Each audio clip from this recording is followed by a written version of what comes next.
Thanks again, everybody, for joining me on the Anthony Bradley Show. I'm excited again to be talking to another fantastic fraternity chapter.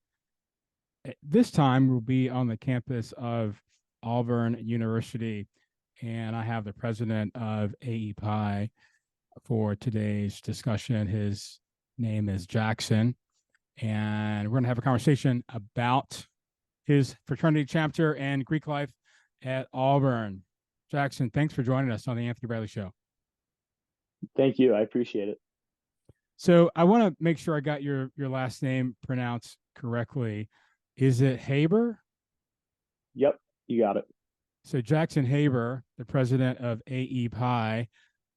Have you ever had your name mispronounced by a professor in class? Sometimes, but they'll say Aber or Haber. Typically, most of the time they get it though. Okay, fantastic. So you are a student at Auburn University. Where are you from? I'm from New Orleans, Louisiana. And what are you studying there at Auburn? So I'm in mechanical engineering. I'm in my senior year, and then I'm also in naval ROTC. Oh, fantastic. And so what are you planning to do after you graduate? So it's kind of like a stressful time right now because we find out our service selection in, I think, less than a month. I put surface warfare nuclear as my first option, which what that means is if I get selected for it, my first tour would be on a ship as a normal division officer.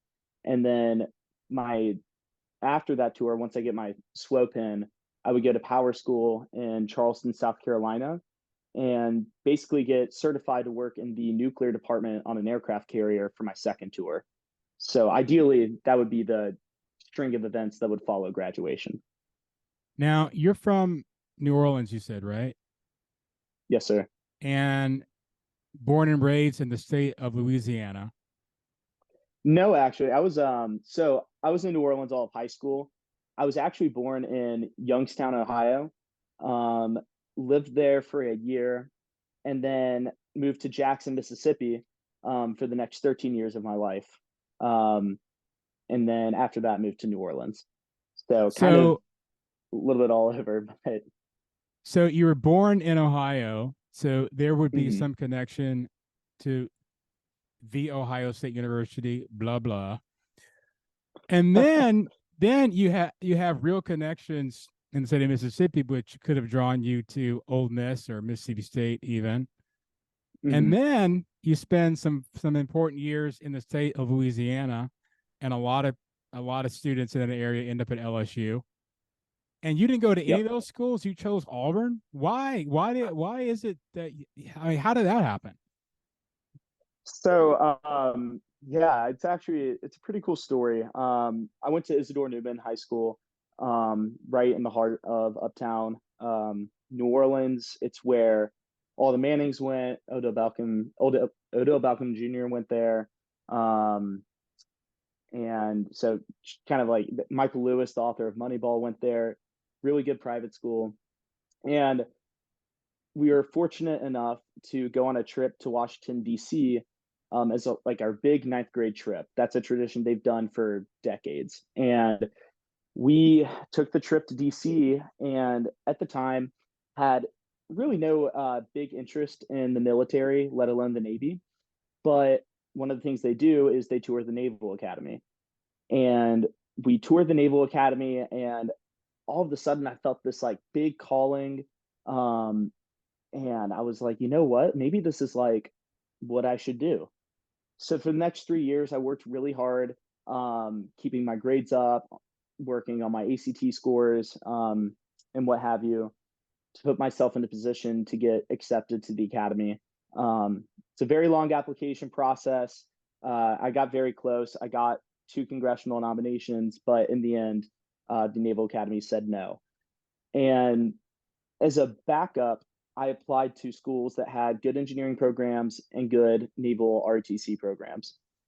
And I applied to, I think it was Georgia Tech was one of the other ones. They said no, fine. So it came down to Auburn and LSU. Those are the last 2 I applied to. I've gotten into both of those schools, and I actually was really close to choosing LSU. I think a large part of that was because they had just won the national championship. There was a whole lot of hype around them. I mean, I'm a big LSU fan despite going to Auburn. And I was about to say like, you know, I was about to do it. And honestly, the thing that really made me choose Auburn was, I'd say the biggest thing was the campus. The campus here is beautiful, and it's a lot smaller. It's a bit of a smaller undergraduate student population, and just that was the biggest thing, just how beautiful it is here. And also, as far as engineering and naval ROTC goes, both of those are just a little bit ahead of where LSU is. So that's kind of what drew me to Auburn in the end. And I have no regrets. Never thought about reapplying to the academy. Nothing at all. So That's a great story. I will be honest, as a Clemson alum, it just mhm. hurts my heart that you chose the wrong Tiger school to attend. And had you gone to Clemson University to visit our illustrious and gorgeous campus, you might have made a different decision. If you've ever been on the campus of Clemson, there's a rumor in the Southeast. I don't know if you know this rumor that basically Clemson and Auburn were started by the same people, and that I've heard Clemson that rumor. is and Yep. that basically Clemson is Auburn with a lake. Right. The architecture is actually not that different. So, but you made the right choice. I'll be honest. I applied to Auburn out of high school as well. I grew up in Atlanta, applied to Auburn, got accepted in the Auburn first. And the only reason I did not go to Auburn at the time is that they were on the quarter system and I wanted to be on the semester system, and Clemson was on the semester system. So I went there. I actually Pretty, had no clue that Auburn used to be on the quarter system. It's really interesting. yeah. So I had no idea, but I was headed there first because they were both Clemson and Auburn are both the same distance from my parents' house in Atlanta. Mhm. Now, when you were in high school, were were you thinking about joining a fraternity? Like, was that on the radar? Like, hey, when I go to college, I want to make sure I'm in a fraternity. When did the openness to fraternity enter the picture for you? So that's another, and just kind of a long-ish story. I had zero intention of joining a fraternity in high school. You could ask anyone I went to high school with, they would have probably said I was the furthest person that they would even think of associating with a fraternity. I was on the speech and debate team. I was very active in theater and our choir and just the arts in general. And I don't think it ever even entered my mind like the possibility of like, hey, maybe, I'm going to Auburn, maybe I should join a fraternity. And to kind of piggyback on that, when I joined Auburn my freshman year, not that this is a bad thing, but I was very focused on school and ROTC, and that was it. The first semester I was in Auburn, um, to be honest, like I didn't have a whole lot of personal growth because I was just so focused on those two things. And that was my life, just school and ROTC. If I wasn't doing one of those things, I was probably studying or doing something else ROTC related. So um, it kind of is, yeah. So no, there was really no interest in the beginning, but Now, was there something? Would you say when you're in high school and you heard the word fraternity, you thought about fraternities? Was there something that might have turned you off to the idea? probably just I don't know about turn me off to the idea. I think that maybe um just and I know that we're kind of going to get into the weeds of all this, but just the negative stereotypes that you typically hear about a fraternity and what have you might have been somewhat of a turnoff, if I'm being honest.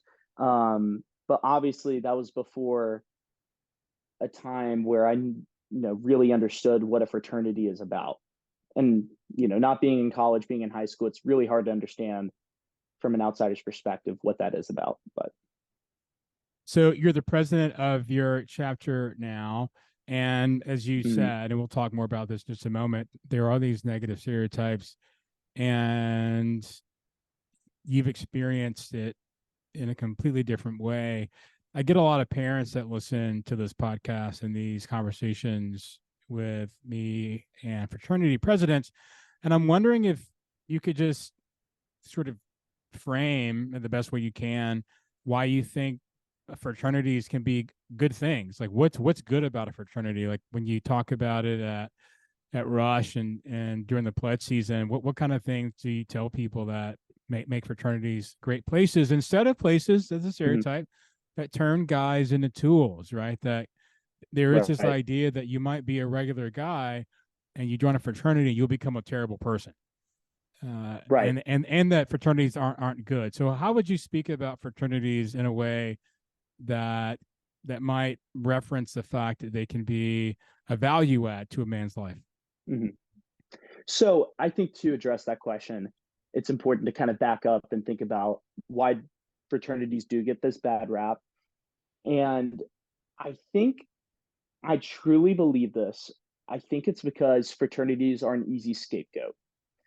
And the reason I say that is because when you look at a college campus, vast majority of the crimes or the druggings or sexual assaults that you might hear of, they're actually not fraternity related at all. Um, at Auburn, for example, we actually, I mean, there is a big issue with that stuff, but not related to fraternities. It actually has to do with downtown and the bars and what have you. But people like to automatically associate what happens down there with fraternities. It's just an easy, like I said, scapegoat. And I don't think that's just unique to Auburn. I think that's unique to everywhere.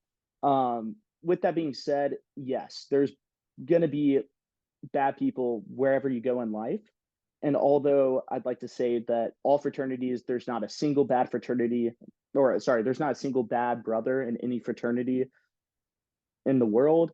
The unfortunate reality is there are going to be people who you might have thought were good brothers and they turn out not to be the good person you thought they were. And that's when it's up to leaders to hold people responsible and accountable for their actions and to learn from mistakes and move forward to ensure a safe community. But to answer the original question, I think the biggest thing, um, I think there's kind of two parts. So I think fraternities in general, what's good about them, I think without a doubt, are the personal connections and friendships that you make with your brothers. I think that goes for any fraternity.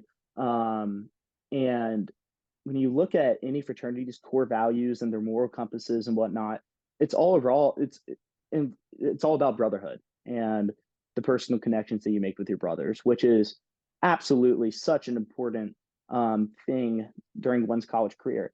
And as far as Auburn AEPi goes, I would stress that on top of that, it's about turning college students into leaders in their respective communities.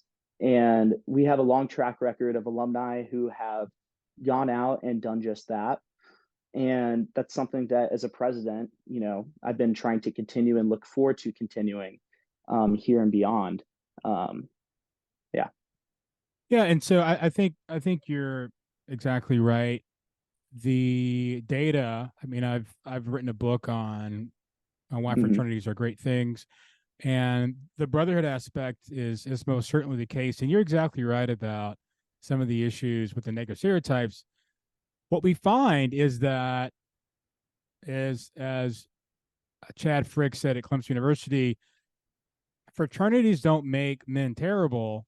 Terrible men join fraternities, right? I'm paraphrasing what Yep. he said. So Mm-hmm. basically what happens is there's guys who are complete tools and they know they get better access to opportunities to be horrible people by joining a fraternity. The fraternity doesn't make them that way. They were already like that.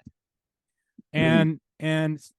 And in the South, I'm from Atlanta, people are Mm-hmm. very good at being completely two-faced and duplicitous, right? Yep. It's like a skill in the South that you don't have in the Northeast. In the Northeast, you just are who you are.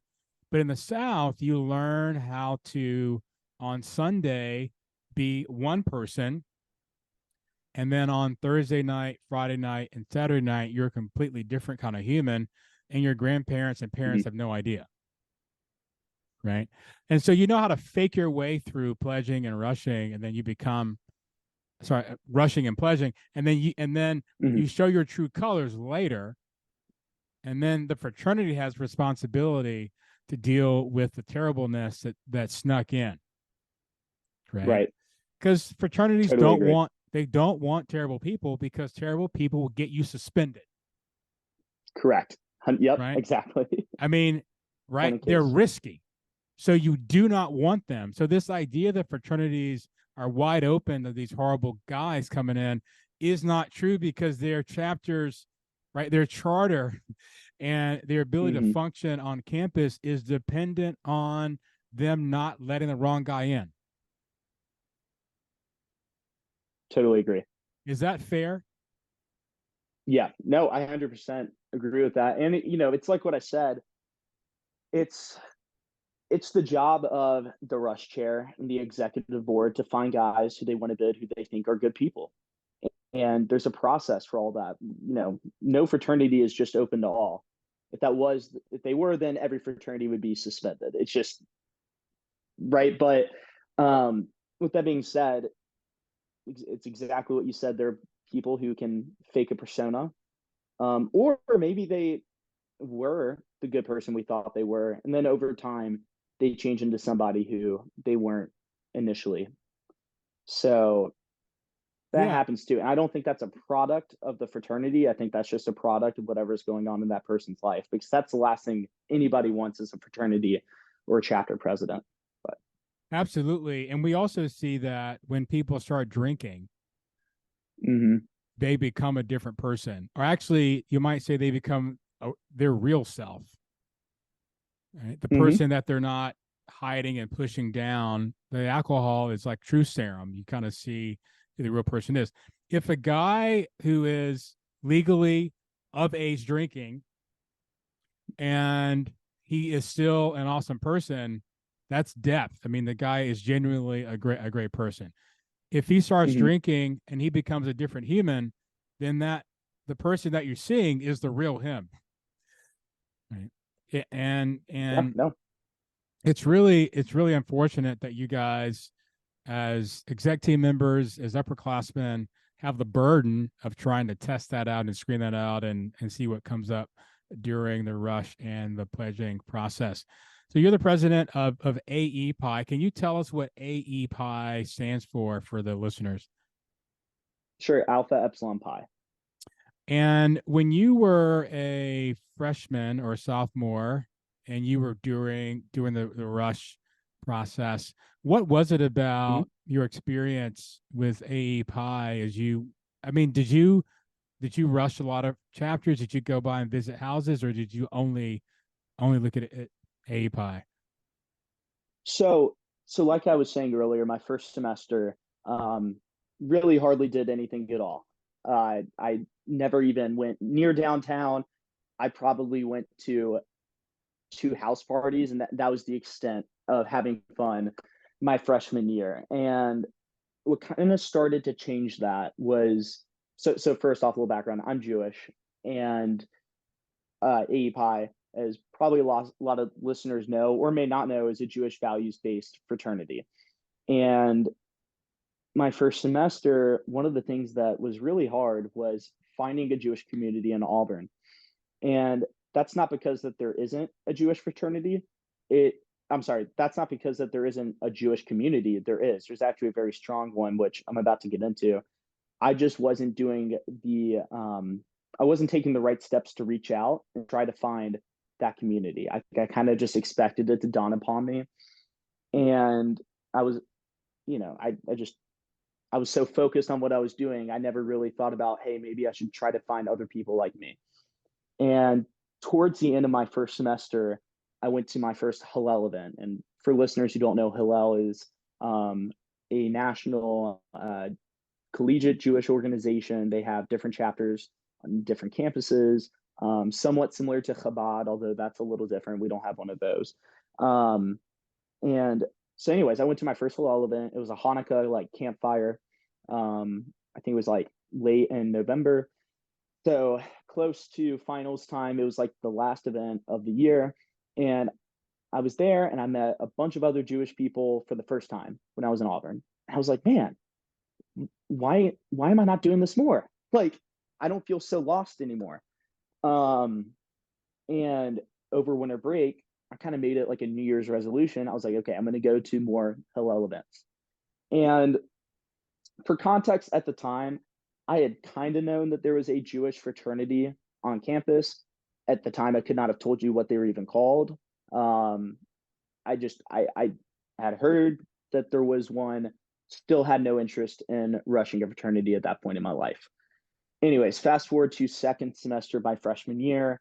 I went to the kickoff event for spring semester from Hillel, and that's when I start to meet some of the other AEPi brothers. And kind of what happened was, I was meeting them, talking to them, didn't really know if they were an AEPi or not. Maybe someone said something, I don't know. Still wasn't interested in joining a fraternity. I was just there to be with other Jews. And right as I was about to leave, one of our brothers who graduated, Adam Linhard, he was like, "Hey, what are you doing on Tuesday night?" Just like spontaneously. I was like, "Nothing," And he was like, "Come bowling with me." He's like, "Come bowl with me and some of my friends." I was like, "Okay." So I showed up to the bowling alley. He picked me up, took me there, and there's some people from Hillel that I recognized, and there are a bunch of other guys as well. And I didn't know it at the time, but they were like throwing a rush event. And I started meeting some of the AEPi brothers, etc. I started meeting some other people who they were also rushing, who actually ended up pledging with me. And I was like, man, this is like a really good group of guys. Like they're, most of them are Jewish. They reminded me a lot of myself and who I am as a person. And over the next couple weeks, I started going to more events and what have you. And probably before the fourth event that I went to, I actually had a dream. And I remember this vividly. I had a dream that I was calling my mom and I was telling her, hey, I think I'm interested in like maybe joining the Jewish fraternity. Now, at the time, I had no clue how bids worked. I had no clue how pledgeship worked. I was just like, this sounds like a cool thing to be a part of. And I remember in the dream, my mom was like, that's fine. Just make sure you're focused on school as well. The next day, we were having another rush event and was having a great time. And Adam, the person who initially rushed me, he was like, hey, come upstairs for a second. And I was like, okay. And I like go upstairs and the chapter president is up there and hands me a slip of paper and he's like, this is for you. And it's a bid. And I was like a little not hesitant. I was just like, I think I literally asked, could you explain what a bid is? Like, and he was like, well, if you sign it, then that's just an agreement that you don't talk to other fees and that you'll start pledge up in a couple of weeks. And I kind of just instinctively just signed the line of paper and that was that. I had a great time the rest of the night. And ironically, when I called my mom the next day and told her what happened, she gave me the same response that I had in my dream, which was, that's great. Just make sure you're still focused on school. So it came full circle. So But your parents didn't have any reservations about you being in Greek life? no, I think maybe the first semester, if I said I was trying to join a fraternity, maybe they would have been a little more hesitant. But I think they knew after half a year being in college that it was probably time for me to really start branching out. And I was just fortunate enough that AEPi was doing spring pledgeship, spring rush, and I kind of just happened to be in the right places at the right time, and really just kind of worked out. But Yeah, so you mentioned that when you were around these guys that they kind of reminded you a lot about yourself. There's some of the values that mhm. you really embrace personally that you saw in them. Are there is there anything in particular that comes to mind about what those guys were like that made you think, wow, these are the kind of guys I want to be around? Were there any attributes or characteristics or virtues that you thought, yep, this is good for me? The first thing that immediately comes to mind is that, and this is still the case, like over half our fraternity, they're engineering majors. And if you look at any other chapter on campus, I don't think you'd find a chapter where over half the brothers are engineering majors. Not to discredit any other chapter, that's just something that's unique to us and I think is really great about us. And I was like, wow, so these are guys who are engineering majors, but they're still like finding a balance between going out and school, all this stuff that I thought was impossible to do. So that's probably the first thing. And then the second thing too, they were just fun people to be around.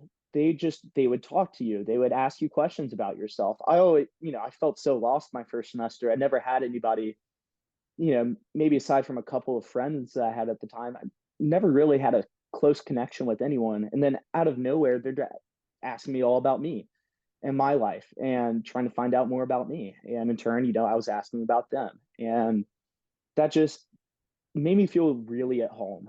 So that's probably the best way to put it. But Yeah, I think some people don't realize, and this is something that for some reason people just maybe don't assume about guys, about men. It's like men want to mm-hmm, be known. They want to have close friendships. They mm-hmm, want people to care about them. And fraternities do just that. For a lot of guys, it's the only community on campus where they get that. I mean, if you're an independent, unless you're maybe in ROTC or maybe you play sports, there really isn't another organization on campus where the culture of the campus is to care about you and to mm-hmm. be looking out for you and to have a group of guys that has your back no matter what. They care about you, they're interested in you, and vice versa, right?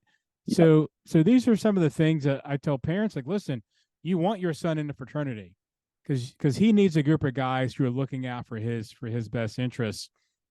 And at Auburn, there's lots of fraternities. I think it's in the 20s there. And Mm-hmm. I'm wondering, well, what sorts of things do you tell guys during rush that sets AI apart, other than the fact that there's a lot of STEM guys in there? Is there anything else that makes you guys a bit distinctive? So the first and probably the most obvious, if the Rushi that we're talking to is Jewish, that's the first thing that we come out with is we're a non-religious Jewish values-based fraternity. And oftentimes you're talking to a Rushi who we kind of do our work in the background, so we usually know ahead of time if they're Jewish or not. But you can almost sometimes see the kind of like sigh of relief when you say that. People that may not be familiar with AEPi, you're like, we're full of Jews. And similar feeling to what I had, just kind of being lost. And then you're like, so there is a community here for me.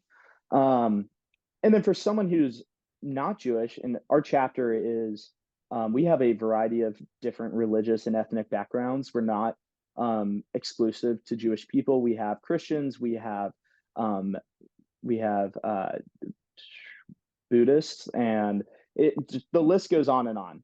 And it's just, I would say that's so. Talking to someone who is not Jewish, right? I think the first thing we'd probably say that kind of separates us from other fraternities is that we have a very strong brotherhood. And the reason I say that is because our chapter is relatively small. We only have about 20 brothers. But because of that, I'm best friends with everybody in my chapter. There's not a single person in my chapter who I would not die for if that case ever comes. Other fraternities in Auburn who, and I'll preface this, I'm close with pretty much all the IFC presidents here at Auburn. They all have amazing chapters. And there's some that are small like us, but some of the bigger fraternities, you'll go through a pledge class and you don't even know the names of all your pledge brothers. I mean, it's very expansive. So that's probably what really separates us is aside from being Jewish values based, we also have a very tight knit brotherhood where we're still able to do big things like other big fraternities. We still have retreats, we still have formals, tailgates, parties, etc. But it's just a lot more fun to do that stuff with a close, tight knit group of people. So, Yeah, so it's a group of guys who because of the size actually get to know each other.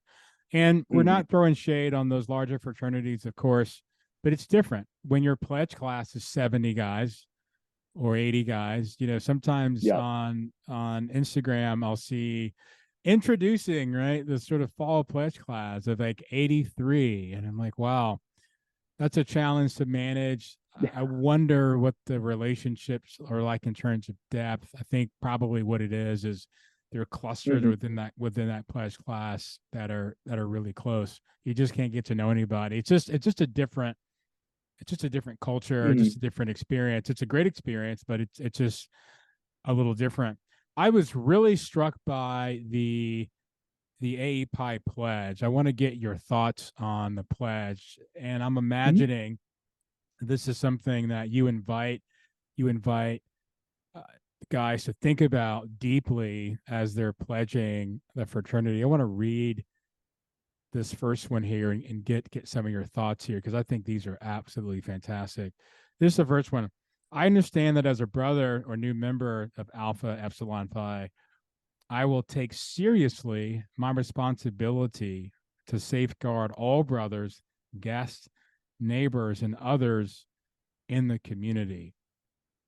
If a pledge reads this, hears this from you all, what should he expect to see in terms of how you all live this out? I mean, what does it look like for you all to take seriously the responsibility to safeguard all the brothers and guests and neighbors and everybody else in the community? So the first kind of like tangible thing that comes to mind is that we are, and I will, I'll ride or die this. I think that we're probably the most welcoming and kind of safe environment for anyone to enter. Doesn't matter the location that we're in, doesn't matter the event that we're having. I take pride in the fact that everyone feels extremely safe with our brotherhood. And I think a good example of that, a couple years ago, it was my fall semester of sophomore year. So I think 2 years ago exactly, there were a lot of protests happening because of a lot of druggings that had been happening downtown. And I think at the time, a there was a fraternity, not us, another fraternity who was under investigation. Um, First time, I forgot entirely what it was, but it caused just a lot of panic in the student body. There was just so much negativity going around the campus with Greek life, with um, just downtown and that whole sort of thing.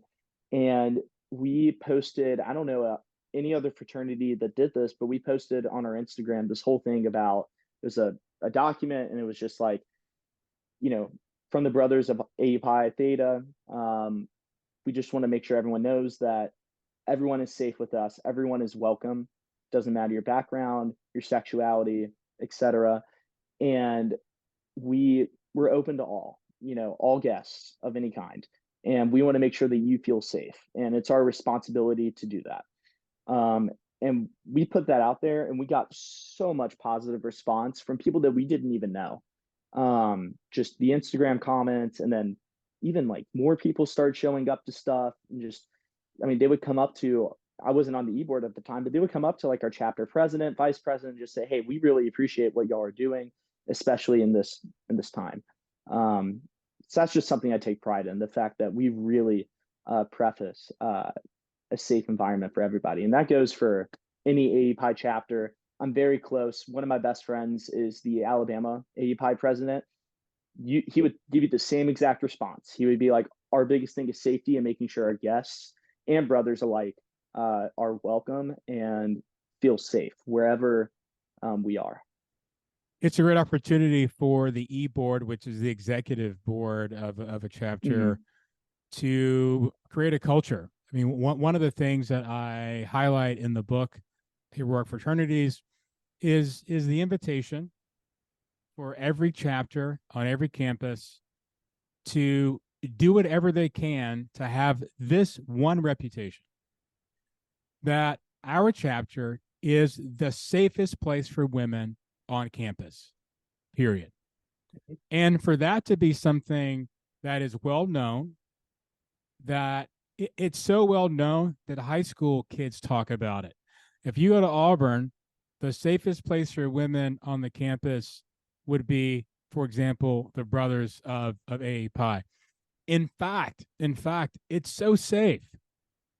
I tell chapters that guys who mistreat women should shudder at the thought of what would happen if an AEPi brother found out that they did something to dishonor Mm-hmm. a woman, and that guy who did something dishonorable would be given a choice.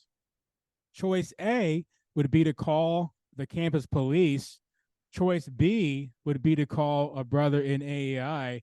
And he says, no, call the police. because when those guys from AEPi show up, I don't want what they're going to do to me. I don't want to experience that. I would Yeah. rather have the police safely put me in the back of a car and whisk me away to jail than deal with the brothers in the fraternity, because they honor women with such dignity and respect. And that, I think, alone. I mean, imagine if that was the reputation of fraternities, right? That every chapter on a campus was a place that was well known to be the safest place for women on campus. And Hmm. as an executive board, you have an opportunity to form a brand new reputation and to dispel some of those stereotypes. So I'm really excited and encouraged to hear that that's what you guys are doing. Because a lot of fraternities across the country, I won't name any schools in the Southwest, just trust me, they can't say that. I'm following Hmm. about 2,500 fraternities on Instagram, and I see their posts, and I'm like, that's not a safe place for women. So kudos to you all and your chapter for having that as a reputation and a brand. Here's the second pledge, which again I think is awesome. Oh, by the way, I teach theology and Hmm. religious studies, and I can tell you right now that first pledge is extremely Jewish. You can find that in the Torah, in particular. It's right out Hmm. of it's right out of Leviticus and Deuteronomy. It's really an awesome pledge. Here's the second one. I will not participate nor condone dangerous or illegal activities. Just as importantly, if I see somebody in distress, I will do my best to help or contact the proper authorities to ensure that the situation is properly resolved. So here is a pledge that you're making. One, to not participate in dangerous or illegal activity, but secondly, so you're not going to turn a blind eye to someone who's in distress, and you guys will offer help. A pledge hears this, someone at Rush hears this, are they to think, well, yeah, but does that actually happen? How would you respond to that? So I think that, that's a really good question. And I really do love that specific pledge. And this is where I'm going to give a lot of credit to the IFC board of at Auburn University. The biggest thing that we stress is calling 911. If something is going wrong, doesn't matter where you are, whether it's fraternity related or not, but in the context of this, related, it never hurts to call 911. And I'm not entirely sure if it's different at other universities, but here at Auburn, we exercise something called medical amnesty, where if you call 911, if someone's in distress, if someone is in a compromising situation, if someone is hurt, if just someone needs help, period, if you call 911, and let's say hypothetically, you're someone who's underage drinking. You have a friend who might be over 21, might be under, and they're heavily intoxicated, and you think they need to go to the hospital, and you call 911. Medical amnesty basically waives you from any criminal charges that might be pressed against you if you're underage and you're drinking. Um, and that's something that we really try to teach to our pledges and also current brothers, is that if you're in a situation, you don't have to let anybody know. The first thing you should do is call 911 if you think that's appropriate. Do not worry about yourself. You're going to be covered. I mean, the university, flat out, that's what they say.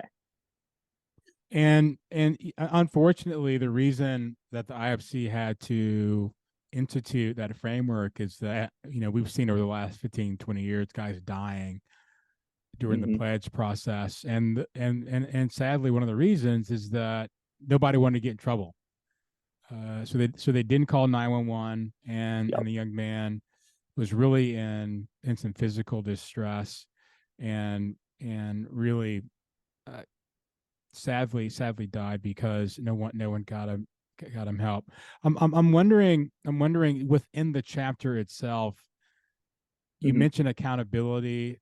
You mentioned that word a few minutes ago. I'm wondering, just within the chapter itself, what do you all do as a brotherhood to not encourage each other to do sort of dangerous I'd say when Hmm. I say dangerous, I don't mean like cliff jumping, right? I mean like stupid kind of dangerous where you can die. Hmm.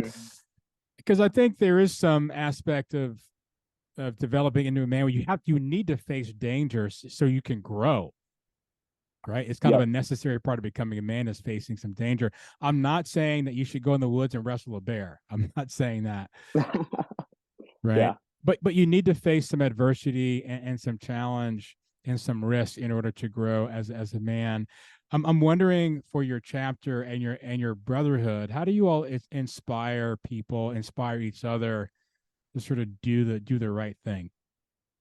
So, I mean, I think it boils down to just being educated on what's going on. And actually, your question is perfect timing. On Sunday, at our chapter meeting, we had a Title IX representative from Auburn come in. It was completely voluntary, and he gave us a whole talk on just different range of topics from stalking to sexual assault to sexual harassment and the do's and the don'ts that might seem obvious to some, might not seem so obvious to others. And the biggest thing is just spreading awareness, right? So that's an example of that. We have had other chapter briefs where maybe brothers get up and talk about, hey, like if you're at a party, right, or if you're at a tailgate, whatever, you're representing AEPi. That means you're not gonna make someone else drink against, that that's just not something we do. You're not going to be drugging people. We have a zero tolerance policy um, with those things. And I'll stand by this. If we ever, luckily, really never had this situation, but we find out like a brother drugged somebody, they will be removed faster than lightning. I mean, that's just the bottom line. And we make sure our brothers know that. And it also, it's not like we have to tell our brothers this because I feel like someone's going to do it.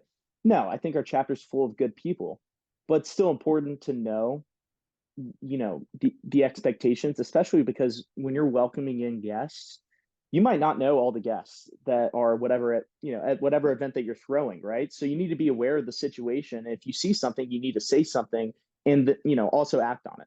But Yeah, I mean, one of the things that happens at a lot of fraternity parties is that there's some tools that show up at your party, right? And mm-hmm, here's what's so sickening and disgusting. It really makes me angry.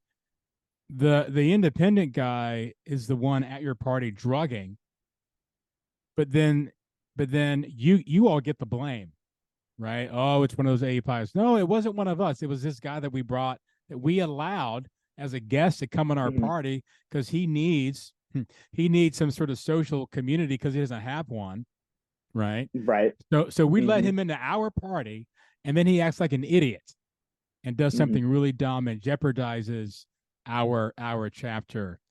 The third pledge, we kind of talked about this with the first one. You mentioned safety, but the third pledge say this. I agree. There's nothing more important than ensuring the safety of my brothers, my community, and I'll do my best to ensure they are safe and properly cared for. So on the one side, there is the the sort of information about safety at parties and safety Mm-hmm. with respect to the things that we typically associate with college. I'm wondering what's it look like for you all to keep each other safe in terms of your mental health, to keep each other safe in terms of some of those other things that aren't necessarily about the party life. How are you guys caring for each other within chapter? So Anything come to mind? you know, that's a really important question that doesn't get asked enough. And I think this is a national issue. And I also think it's a big issue at Auburn University. But that is, for whatever reason, there's a high number of there's a high suicide rate among men in fraternities. Um, a lot of people can't really explain why.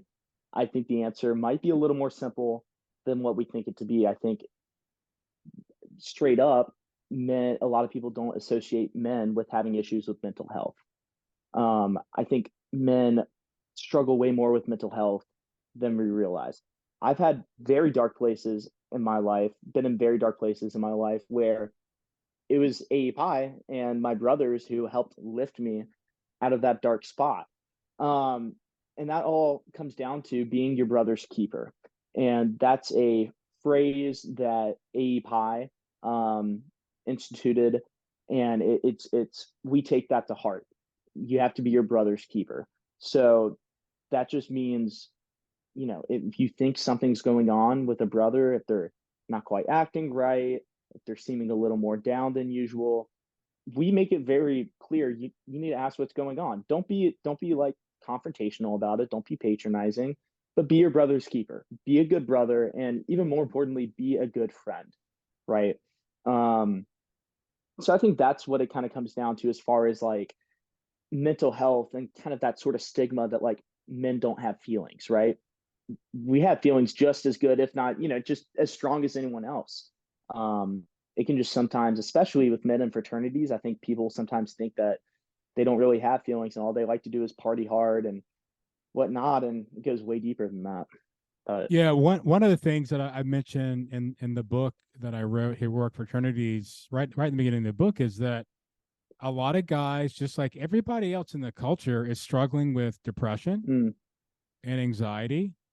A lot of guys are had a lot of stuff happen to them in high school or earlier, right? They're victims of abuse or neglect. A lot of guys, their parents are getting divorced when they're in college, right? Or they got divorced in high school. hmm Like there's a lot of pain.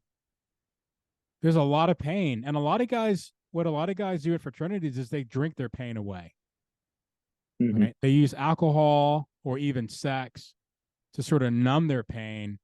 And I think brothers have an opportunity to provide a safe space for guys to kind of emote and talk about what's going on. And a lot of guys don't have those hmm friendships, right? They don't have the space where they can do that at 3 o'clock in the morning.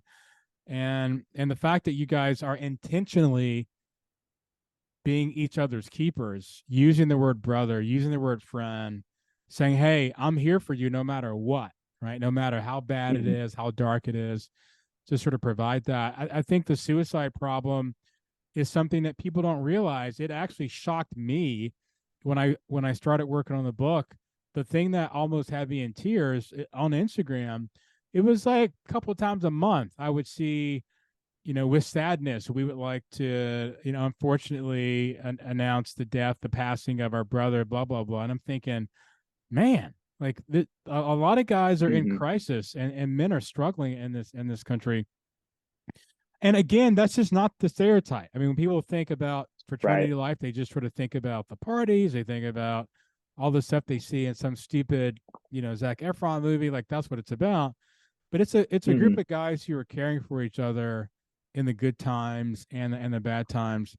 And I'm wondering, for your chapter in particular, are you guys doing anything intentional to dispel these negative stereotypes, or is it just part of how your culture is that you just aren't that way? Or are you doing things intentionally to say, hey, your expectations about what fraternity are like that you get in the news, that you get in the media, like that's not hmm what our chapter is about. So I think it's a little bit of both. I think first, it absolutely just in its core, that's who we all are. Like I take pride in the fact that we are a very safe, welcoming environment for everybody. And I think on the other end as well, when I joined AEPi, we weren't super active on social media here at Auburn. And that's something during my time. I was vice president before becoming president. Been president for over 6 months now, probably close to 8 or 9 at this point. And during that time, like me as well as my other board members, we've made it a point. Let's be more active on social media and let people know what we are all about, right? Let's advertise our name out there so people understand who our identity is, right? And that's helped a lot. That's helped dispel some of those negative stereotypes that people might hear as far as fraternities go. We have people that come to our stuff who never thought they'd be coming to something that's like sponsored by a fraternity or related to a fraternity, and they ended up having the best time. They never thought they would, but it's because we're such a welcoming, open environment. And now we're finally putting that, message out there. Um, which has been uniquely beneficial, not just to our chapter, but other chapters alike, as well as just IFC here at Auburn. So you're the president of the chapter, and you are building a legacy and building a reputation there on campus at Auburn. I'm wondering, when people hear AEPi at Auburn now, what, Mm-hmm. as president, what kind of things do you want them to reflect on and think about? Like, what do you want to pop up when they hear, oh yeah, that guy over there, he's an AEPi? What do you want them to associate being in your chapter with there on the campus of Auburn? 2 words: good people. Just straight up, good people. A good group of brothers who are as nice as could be, know how to have a fun time, but also know how to keep others safe.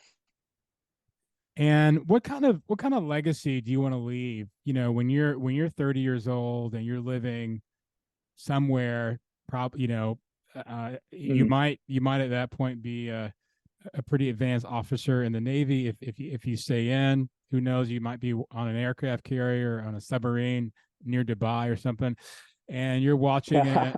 Right, you're watching an Auburn game on television, and someone mentions fraternities, and they think a and you hear a pie. What kind of legacy do you want to leave behind that you want these guys to take with them for years and years to come, based on the sorts of goals and aspirations that you have for the chapter this year? I think it kind of loops around to the beginning of the interview when I said that we have a track record of turning college boys into men who can become leaders in their respective communities. And that's something that I take a lot of pride in here at the Theta chapter of Alpha Epsilon Pi. And I know just any other chapter in the country, you know, associated with AEPi, that's their biggest thing, is creating men who can lead their respective communities, whether that's the Jewish community, whether that's community that they're a part of in their work life, their personal life, etc. We just want to create good people and good leaders. That's probably the legacy that I'm really trying to leave behind. For us, this is prevalent in pledgeship as well. It's not about hazing or anything like that. It's about character growth and showing these people, hey, this is what you're going to be a part of. You're going to be part of a good network of brothers who care about each other. And most importantly, we're pushing each other to become the best versions of ourselves that we can be. And that's 100% why anybody should be joining a fraternity in the first place.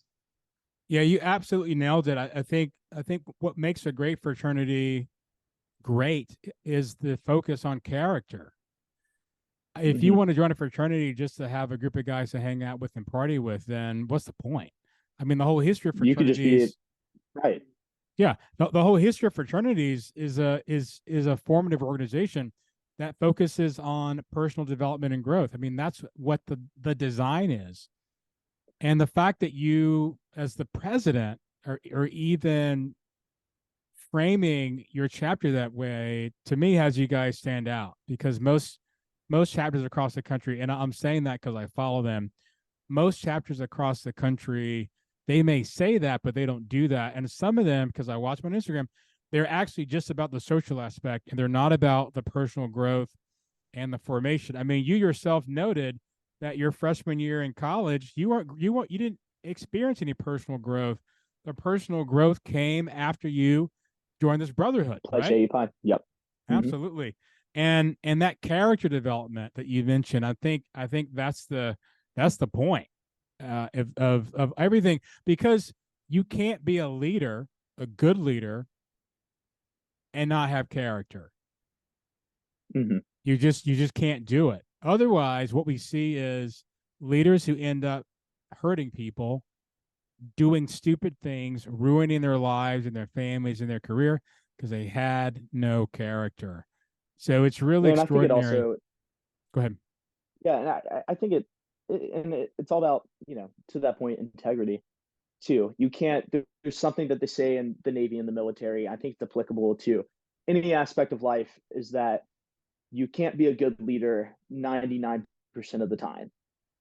You have to be a good leader all the time. And that's not to say that people make mistakes. I've made my fair share of mistakes plenty of times, but if you do make those mistakes, how do you correct it? How do you move forward and not make that mistake again? So when you have a bunch of guys in front of you during the rush process, what's your Mhm. AI pitch? What do you tell them?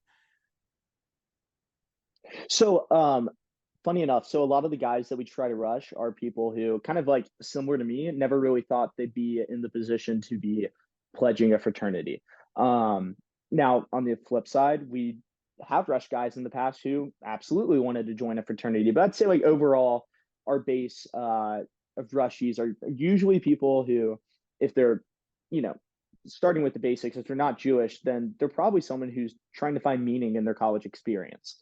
And we would like, we really try to stress to people that are interested in joining us that you're going to find more meaning with our chapter than anywhere else on campus. Just being such a tight knit group of brothers that really push ourselves. We all care about school a lot, but we're also going to teach you how to balance different aspects of life and to have a good time in college. Because at the end of the day, yes, college is about school and beyond, but it's just such a good time for personal growth. And I think that AEPi at Auburn really, really stresses that. I could have said that in any better. You're basically quoting my book without realizing it. I mean, it's really. I mean, that's exactly right. It should be fun. It absolutely should be fun. I tell Hmm. chapters, if your chapter isn't fun, you're doing it wrong, Yeah. right? So on the one hand, it should be fun, but it also should be about personal growth and development in a really tight knit community. So if you had a microphone and a halftime at an Auburn Hmm. game, and they asked you to invite men to check you guys out. And here's the question: what kind Hmm. of men are you looking for? Like, what kind of men do you want to be pledging AEPi at Auburn? Who's the kind of ideal guy? Like, what's he like in terms of what you're looking for? So the first thing that comes to mind, and I guess I'll preface this because everyone, you have that saying like nice guys finish last, which I don't think is true at all. We're looking for nice guys. We don't want to be recruiting bad people. We don't want to be recruiting jerks or bullies. That's just not who we are. That's not who we strive to be. That's not the chapter that we one day become want to become. We want to be a group of nice guys who genuinely have care for others. Um and that, that's probably the first thing I'd say we're looking for. Is he a nice dude? Is he a good dude? Right. And automatically that kind of like puts you on our list, right? Like we meet you, you're a good dude. You know, I can't ever tell you a time we've met someone, and we've had experiences where we meet somebody. Maybe they're at a rush event, maybe we're at like an IFC rush event looking for potential new members, and I mean, straight up, if they come across as like, I don't know, I'm trying not to say a bad word. Like if they come across as a jerk or a bully, it's just like that's just automatically a turn off. We don't want to even consider them. But if there's just a nice guy who's easy to talk to, asks us questions, about us, and we ask about them, it's just a good conversation. We feel like, there's good vibes, they're a good dude. That's automatically the first thing we look for. Are they a good dude? Are they approachable? Doesn't mean you have to be super like, I don't know, social or anything. Our chapter, we have some super social, like who you would maybe consider like the popular guys in high school. We also have plenty of guys in our chapter too who are probably like the quote unquote losers of high school. I was definitely one of them, right? But what's so nice is that our chapter just kind of like blends it all together, and all those people who are so different, they're so close at the same time. And it's really a special thing. Well, you've got extroverts in your chapter. You have introverts in your chapter. If, Mm-hmm. if it's a lot of STEM guys, right, it's going to be a lot of Yeah. introverts, right? So that's Oh that's yeah. not that's Yeah, not for sure. surprising. And by nice, you don't mean like soft or weak, right? No. You basically mean kind. They're kind people. Mm-hmm. They're strong and kind. They know how to wield their power and their strength in a way that's actually helpful to people and doesn't hurt them. I mean, you're And to you're that point, it's like, yeah. And to that point, it's like people who come across as rude or arrogant, a jerk or a bully, more often than not, they're not the strong ones, right? And again, that's one of the reasons why we don't consider people who give us any vibes of that sort. They're not people who we think are going to become leaders one day, right? We want to get people who have potential for future growth and development to become respective leaders in their communities. And it all starts with being a good person, being a kind, warm-hearted person, but also knows how to take action when the time comes if something is going wrong and someone needs their help.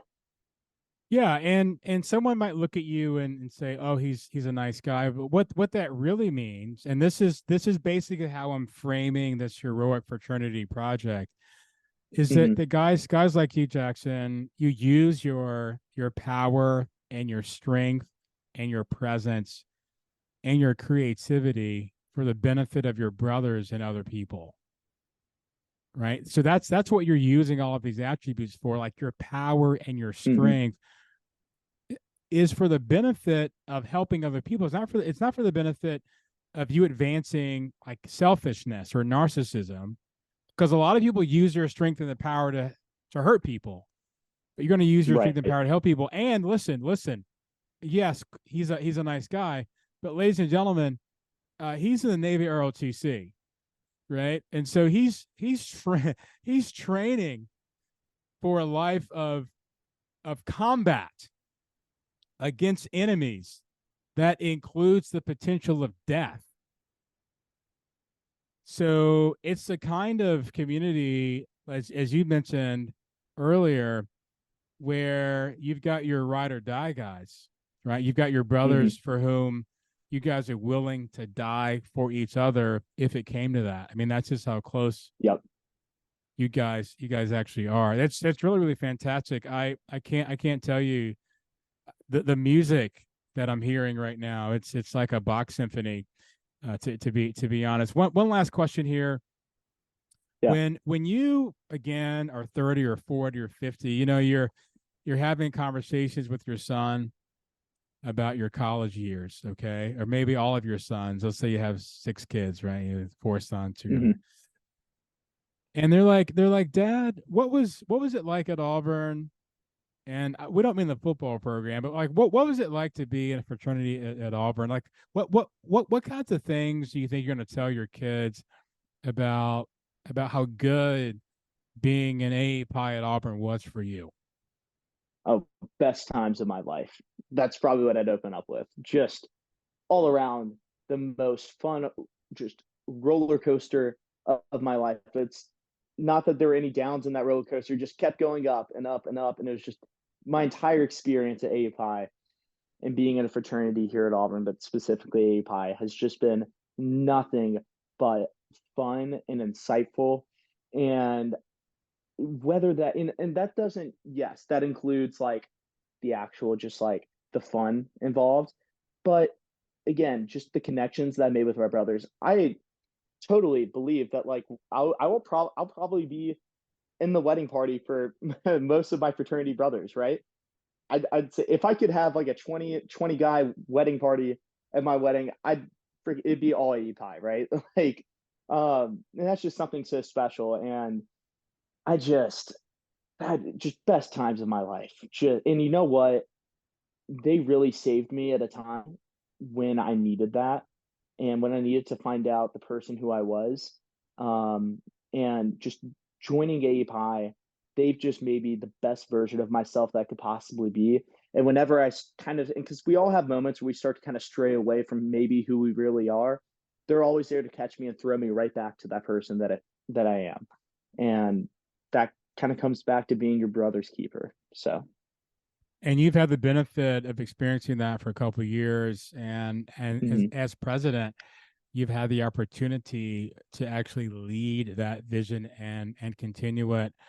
I mean, I can tell you that by the time you graduate college, you're going to be able to look back. I can tell us right now and see that you grew. I mean, there was like substantial growth in the context of your time there. at AEPi. And if I were your parents listening to this discussion with you, I would be incredibly proud of the man that you've become, because you, in the way in which you articulated what it means for you to be in AEPi, what matters to you in life, your own leadership, you sound exactly like the kind of man that you said the fraternity wants to produce. Like, you're it. And it's really extraordinary to hear it from you. And if I were your parents, I would be jumping up and down and giving each other high fives, because they've got a great man right here. And you're the kind of man that we need leading fraternities across this country. And your chapter is really blessed. And I mean this in the Hesed sense. I mean, they're really, really blessed to have you as their chapter president. I think you're doing an extraordinary job. The fact that you have the courage to call yourselves out like this publicly and say this is the kind of community that we have is really, really extraordinary. Well done. Well done, Jackson. I'm really, again, thrilled and excited, looking forward to hearing more great stories about your chapter over the years. And Jackson, I'm really thankful that you joined me today on the Anthony Bradley Show to have this conversation. Thank you so much. This has been such a good opportunity, and I was excited going into it, and I'm excited leaving this too. I mean, this was perfect. So thank you, Dr. Bradley.